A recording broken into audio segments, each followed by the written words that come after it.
Handy Hudsonite here. I recently purchased the Canon M50 for use on my YouTube channel. It's been a fantastic camera.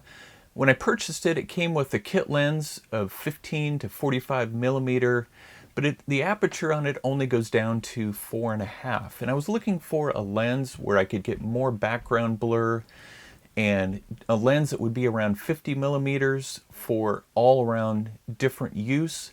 And I found one that's been a fantastic addition to my camera, and I'm going to tell you all about it right after this.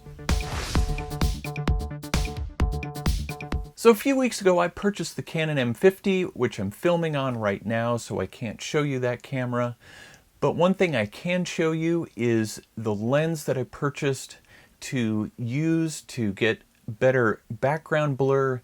It has better use in low light settings, and it's the Neewer 35mm 1.7 lens, and this has been a fantastic addition to my camera. I didn't have a large budget, so I wasn't able to spend more than $150 on a lens. In fact, this one only costs $90 for my Canon M50. It's also available for Fuji and for Sony, and it's even less expensive for those cameras.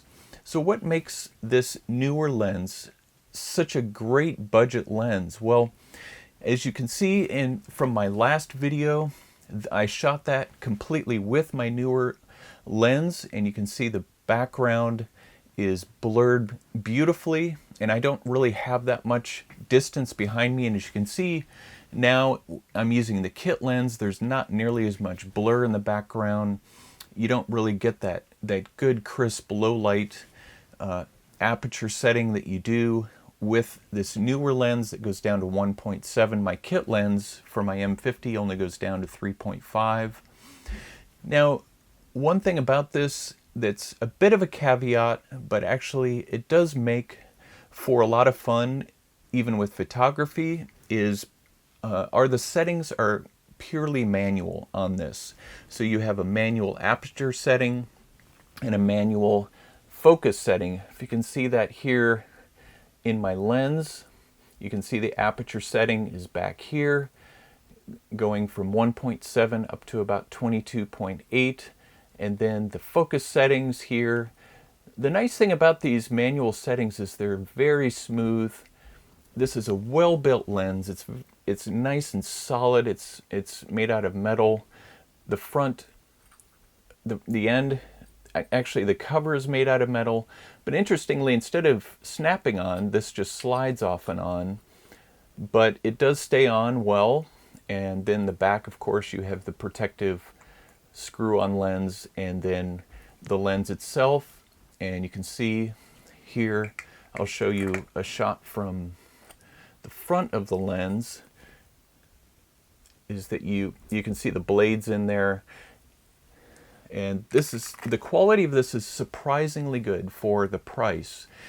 Now, when I was shooting the other day, I was shooting some shots in bright sunlight, and there was a bit of hazing going on because of the bright light, because of this lens. But generally, I have had fantastic results with this.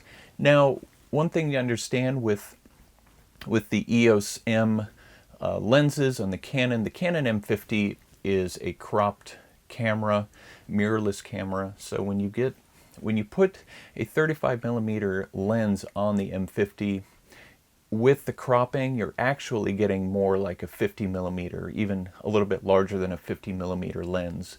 So that's what you need to realize when you're putting this 35mm on. But a 50mm lens is perfect for my filming, for YouTube. It's great for portraits. Now, if you're wanting to do macro stuff and get close in, you can't really do that with this lens. You can only get about 1.5 to 2 feet. Otherwise, it's not really going to focus in very well.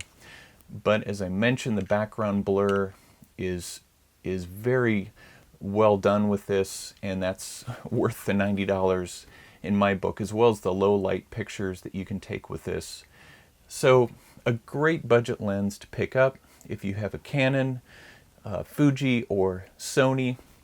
I'll put the link in the description so you can check out this lens on Amazon and pick one up for yourself if you're looking for a 50 millimeter size type lens, this being an APS-C lens that will fit certain cameras in the Canon, Fuji, and Sony brands, so make sure it's compatible with your camera. But it's been a great addition to my filming and for my Canon M50. So I appreciate you watching this. Be sure to subscribe to the Handy Hudsonite for more tips, hacks, and reviews so that you can get the job done. And I will look forward to seeing you in the next video.